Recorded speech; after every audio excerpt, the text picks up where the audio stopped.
रोज नए संगठन बन रहे हैं और जी। बात सब कर रहे हैं एकता की। देखिए, ये तो बात आपकी सही है और एकदम फैक्ट है इस बात में कि बाबा साहब ने कहा था संगठित रहो, ठीक है, संघर्ष करो, लेकिन कोई संगठन रहना नहीं चाहता क्योंकि विचारधाराएं सबकी अलग हैं। सबको लगता है कि हम मेरे विचार आगे आएंगे तो संगठन आगे जाएगा, मेरा काम होगा। अगर हम ईमानदारी से काम करें तो हमें संगठन बनाने की अलग अलग ज़रूरत नहीं पड़ेगी। और अलग अलग विचारधारा होने के कारण उनमें टकराव है और वही विचारधाराओं की वजह से जितना हम आगे नहीं जा रहे उससे कई गुना पीछे जा रहे हैं। चेतन जी, जिस तरीके से बाबा साहब ने महिलाओं के लिए बड़े पैमाने पे काम किया था जी, आज महिलाएं बाबा साहब को न पूज के आज वो देवी देवता को बड़े पैमाने पे पूज रही हैं। उसका रीज़न ये है कि हिंदू कोड बिल के बारे में महिलाओं को पता ही नहीं है जी, ठीक है। उन्हें व्रत और पूजा पाठ में इतना ज़्यादा व्यथित कर रखा है कि पूरा सावन का महीना निकल गया व्रत करते करते, अभी पूरा निकल जाएगा तीजा मनाते मनाते, फिर निकल जाएगा करवा चौथ मनाते मनाते, फिर निकल जाएगा नौ दुर्गा मनाते मनाते। उनके पास समय कहाँ है कि जब वो हिंदू कोड बिल के बारे में जाने। वो क्या जाने कि सती उसके ही समाज की एक महिला जलती है जिसका कोई लेना देना नहीं अपने पति की मौत से। उन्हें क्या पता है कि जब उन्हें जलाया गया होगा तो उन पर क्या बीती होगी, किस तरह से उनके साथ प्रताड़ना झेली जाती है। आपका आदमी मर गया, आपकी क्या गलती है जो आपको जलाया गया। आज कोई महिला नहीं जानती, उन्हें पता ही नहीं हिंदू कोड बिल क्या है, उन्हें पता ही नहीं बाबा साहब ने उनके लिए मंत्री पद छोड़ दिया था। चेतना जी, ये नहीं लगता कि आप जैसी पढ़ी लिखी महिलाओं की बहुत बड़ी कमी है? हाँ, तो बिल्कुल। आप क्यों नहीं समझाती हो कि घर घर जाके?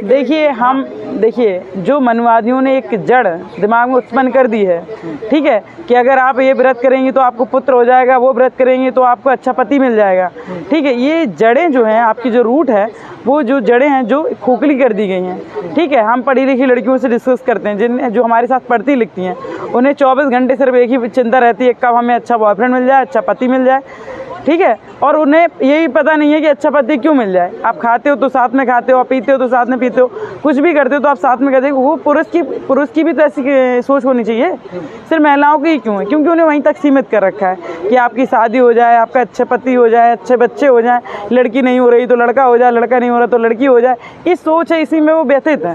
वो क्या कर सकती हैं बताइए जी, इसका समाधान क्या है फिर? और आप जो समाधान ये है कि जैसे अब हमारा हस्बैंड है या हमारे भैया हैं या हमारे पिता हैं, उनको खुद चाहते हैं कि पूजा करो और हमारी पूजा करो। जब तक वो पूजा कराते रहेंगे, अगर लड़कियां बात नहीं मानती हैं तो वही तलाक के कारण हो रहे हैं। जो महिला जागरूक है वो अपने अधिकारों की लड़ाई लड़ सकती है, वो कहेगी ये पहनो, ये करो, वो करो।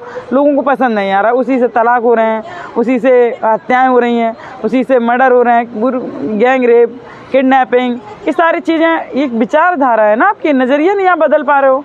और जब तक पुरुष और स्त्री संतुलन में नहीं आएंगे, दोनों विचारधाराएं बराबर सम्मान में नहीं आएंगी, तब तक हमारे समाज में इसी तरह के गतिरोध पैदा होते ही रहेंगे और इससे हमारे समाज को एक चीज़ और देखा गया है, जब कभी अपर कास्ट की महिला के साथ छेड़छाड़ होती है, बलात्कार होता है, तो बड़ी सुर्खियों में मेन स्ट्रीम मीडिया कवर करता है, सोशल मीडिया कवर करता है।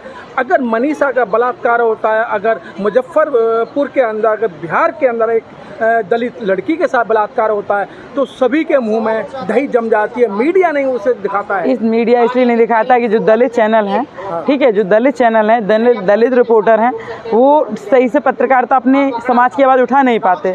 और जो बड़े समाज के लोग हैं, जिनके विधायक हैं, मंत्री हैं, जिनकी लड़कियां सांसद हैं, जिनके लड़के बड़े विधायक हैं, सांसद हैं, उनके पास इतना पैसा है, मीडिया को पैसा देते हैं। मीडिया उसी को दिखाती है जो पैसा, क्योंकि उनका भी पेट का सवाल है। जब तक वो वही चीज़ दिखाते हैं जिससे उन्हें पैसा मिले, उन्हें कोई लेना देना नहीं है कि क्योंकि महिलाओं की तो कोई जाति नहीं होती है। आप वेद पुराण उठाइए, जिस महिला में, जिस जाति में लड़कियों की शादी हो जाती है वो उसी जाति कहलाने लगती हैं। तो महिलाओं की जाति कहाँ है? ये तो फालतू का काम है। उन्होंने कहा फलानी जाति और ढकानी जाति हो, तो पैसे का खेल है।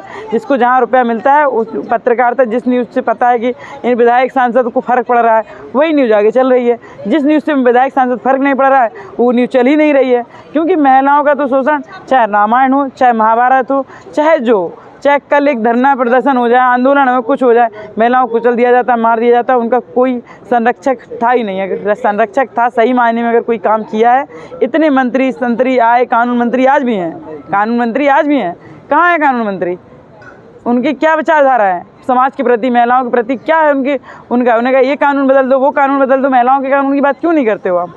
क्यों नहीं आप आगे आते हो? क्यों बाबा साहब को ही आगे आना पड़ा? क्यों बाबा साहब को इस्तीफा देना पड़ा? क्यों बाबा साहब अड़े रहे? आप लोग इतने कानून मंत्री है देश के, क्या सो रहे हैं क्या? आज तक सब सो ही रहे हैं। लेकिन चेतना जी, अब बाबा साहब महर्षि वाल्मीकि अब वापस तो आएंगे नहीं। वही चीज़ हम बता रहे हैं कि जो पुराने जो देश आज़ाद हुआ था तब कानून मंत्री इतना काम करके बेस चेक कर गए, तब जाके तो हम लोग सांस ले पा रहे हैं, नहीं तो वो भी नहीं ले पाते। और जो एक FIR हो जा रही है नाम मात्र, आज आपको पता तो चल रहा है कि दलित महिला के साथ रेप होता है, पहले तो पता ही नहीं चलता था, पहले तो पता चलने ही नहीं देते थे, उनका धम भ्रष्ट हो जाता। चेतना जी, आपके अंदर इतनी बड़ी हिम्मत आई है, क्योंकि बाबा साहब ने भी कहा था शिक्षा को छेड़ने का दूध है, जो पिएगा वो धाड़ेगा, आप धाड़ नहीं है, तो आप अपनी बहनों को क्यों नहीं इस तरीके का? देखिए, मैं अपनी बहनों को बराबर से, जितनी भी लड़कियां मेरे साथ रही हैं या जो जागरूक होना चाहती हैं या जो जागरूक हैं, ठीक है, जिन्हें धर्म के नाम से डर नहीं लगता, वो लड़कियां जागरूक हैं। जिन्हें धर्म के नाम से डर लगता है, भय लगता है कि हम ऐसा करेंगे तो हमारे साथ हमारे माँ बाप हमारा साथ छोड़ देंगे, हमारा समाज हमारा साथ छोड़ देगा, वो आगे नहीं बढ़ पाती। जब तक आपके घर में जो पारिवारिक माहौल है, जब तक वो सपोर्ट नहीं करेगा, एक लड़की क्या कर सकती है? जो करेगी तो संसार में देश निकाला, वनवास दे दिया जाता है, और फिर वनवास के बाद उस लड़की का चरित्र हनन होता है। आप समझिए इस बात को, कितना बड़ा हनन होता है बताइए। वो अलग चाहे, अगर पुरुष चाहे तो आधी रात को भी अपने घर परिवार से विद्रोह करके क्रांति पैदा कर सकता है। क्यों आज ये सवाल उठता है कि सिर्फ बुद्ध ही क्यों बुद्ध बन पाए, क्यों स्त्री आज तक कोई बुद्ध क्यों नहीं बन पाई? जी, ये समझिए ना। तो ये सारी चीज़ें हैं, समाज में पुरुषों का और स्त्रियों का जो विचार है वो संतुलन में रहना चाहिए। ना महिलाओं को पुरुष का अपमान करना चाहिए, ना पुरुषों को महिलाओं का अपमान करना चाहिए। हमें समानता की बात करनी चाहिए, शिक्षा की बात करनी है, और जागरूक होकर हमें अपने परिवार को, अपने समाज को, अपने भारत देश को आगे बढ़ाना चाहिए। Thank you.